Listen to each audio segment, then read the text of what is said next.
Hey, I'm David Thornhill Jr. I'm Stephen Anderson. And we're going to be talking about everything from hip-hops to comics and to movies going on right now. All right? And the first one we're going to start off with, because we wanted to talk about this earlier, but we waited till right now to get started. We're going to talk about Aquaman, which I thought was a good movie. I had no problem. I had no big problems with it at all. But my man Steven over here, he has a big problem and some problems with Aquaman. I don't have any. Go ahead, tell them what you're mad about. Well, I'll say this right now. I mean, me personally, the movie was good. The acting was just so tropey, dude. I mean, you can like basically guess all the lines that's gonna happen. But don't get it twisted. I think Nicole Kidman did an awesome job. Mm-hmm. You know, who's the guy who played Aquaman? What's his name? Jason Momoa. Yeah, that guy. He can't act to save his life, but he actually did a good job as Aquaman. I mean, honestly, you know, especially to me, this is spoiler alert.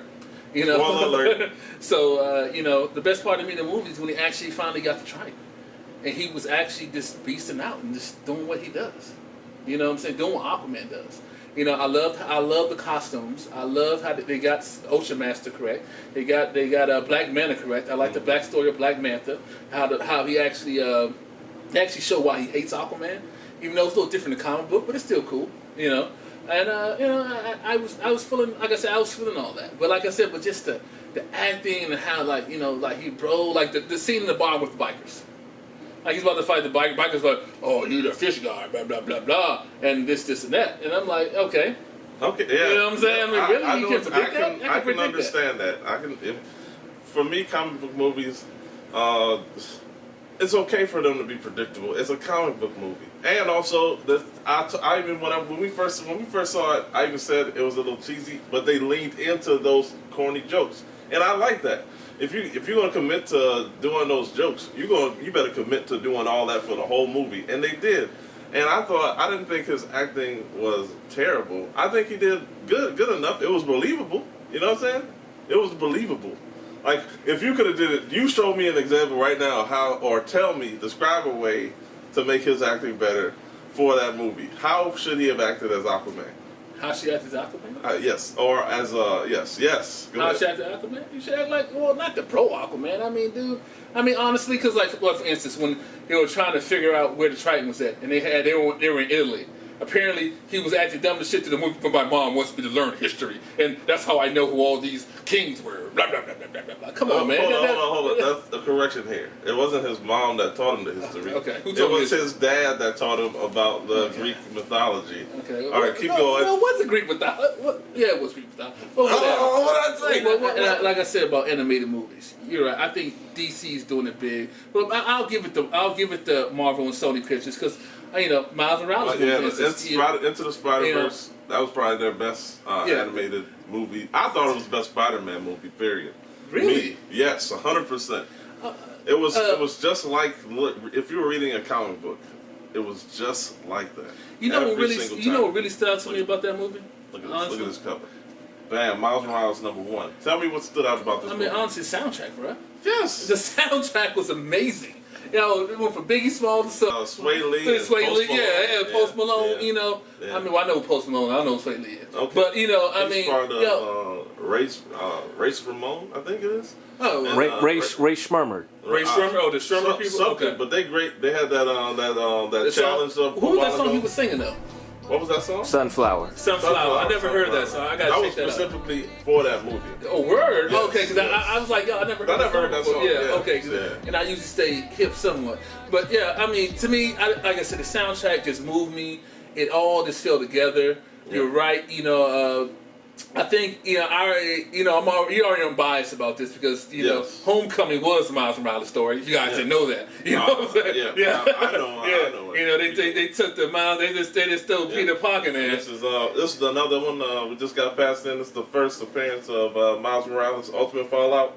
Spider-Man No More. Hey, talk a little bit about Ultimate Fallout, dude. I know people probably don't know about how he actually came to be. I think you might be better at it than me because I just saw. I looked it up on Wikipedia. I'm not gonna lie. I looked it up and I was just like, because I was trying to get it on eBay for the cheap because I knew it was gonna be very, expensive after that movie came out. I should have looked at it before, but I didn't know. Go ahead, Well, I said honestly, I don't know Ultimate Fallout. That's what I was asking you. I just know, like, really, I got exposed to Miles Morales doing the Spider-Verse. Okay. Comic book run when like they had the vampire like Spider-Man and Spider people trying to eat all the other Spider-Mans, and Spider-Man had to go get all the other Spider-Mans from the different universes. You put me on to that because I know the writers for that is Dan Slott, and for Into the Spider-Verse the first time, that was done by the artist from France, a black guy named Oliver Copiel. I may be getting it wrong. Sorry, YouTube. Correct us. Fans, definitely correct us. Yes, definitely correct us. And speaking of DC, let's talk about Jim Lee.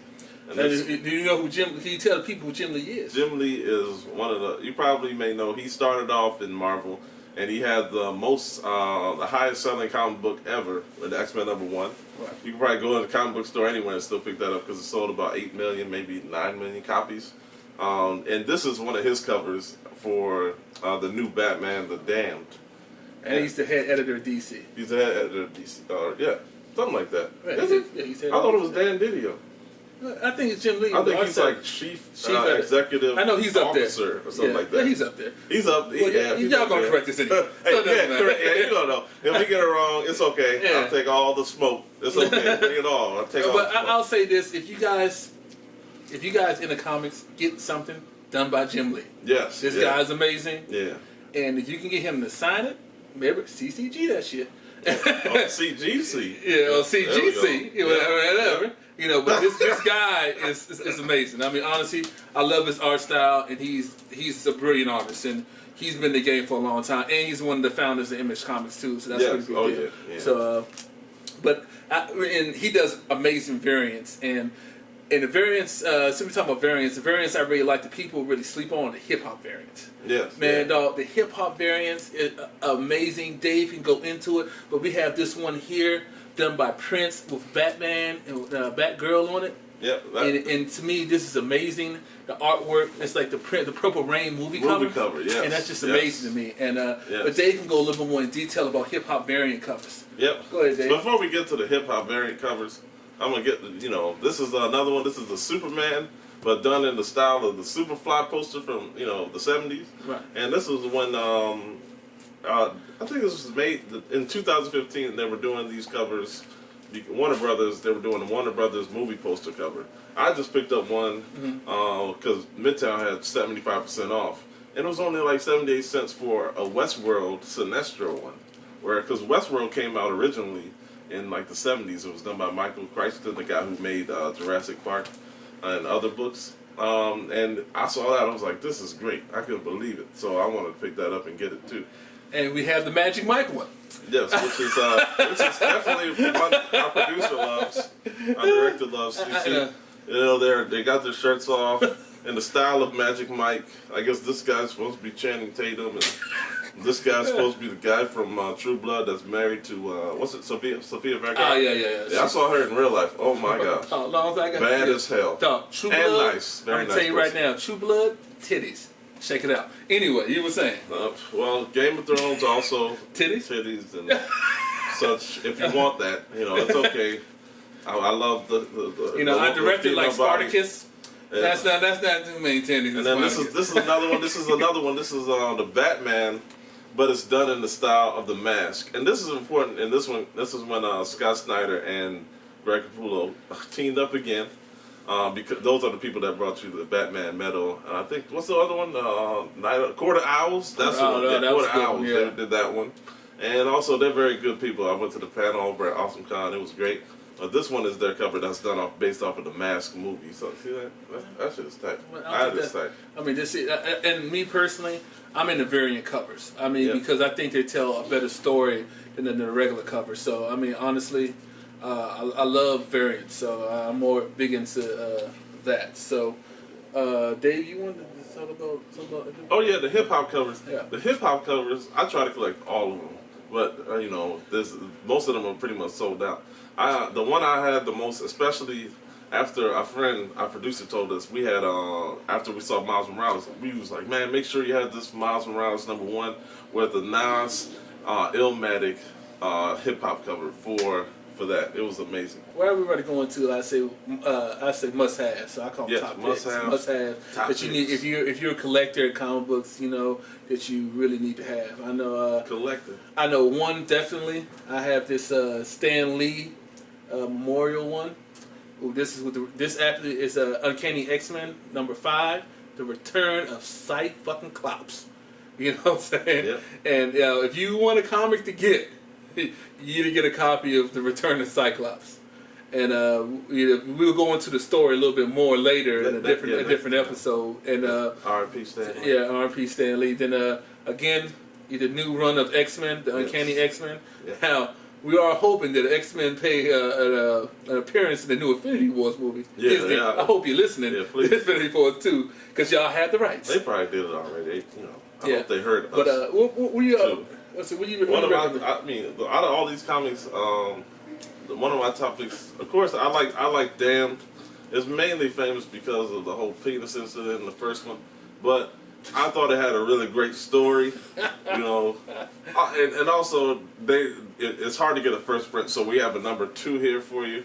And this was a great story because in this one, Batman wakes up in the beginning, and he's basically bleeding, almost dying, And the person that's narrating this story for him is you think it's him talking, but it's actually, spoiler alert, it's Deadman.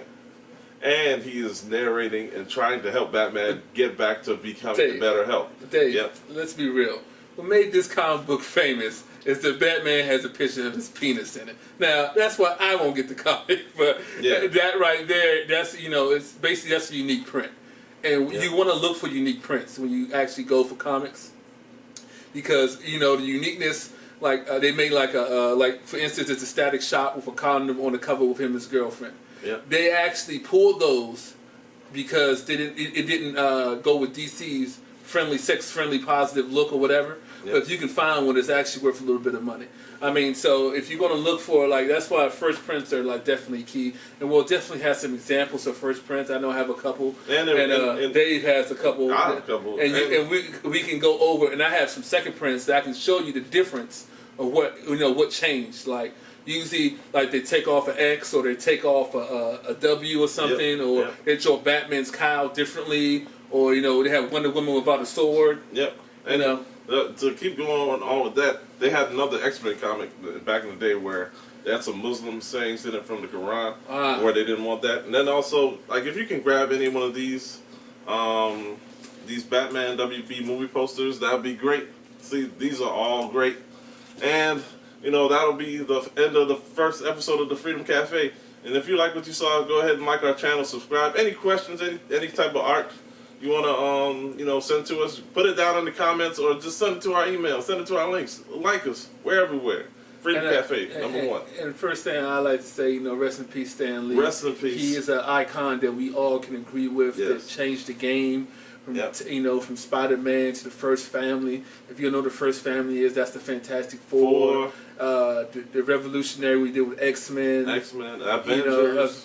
Avengers. I already know my spill about Avengers, but I'm not going to talk about that now. Yep. And he ain't going to talk about that. We're going to get to that next time. But again, thank you. Thank you. I appreciate you tuning in. Yep. If you like what you see, if you don't like what you see, let us know. That's cool. All right. That's the end of Freedom Cafe #1.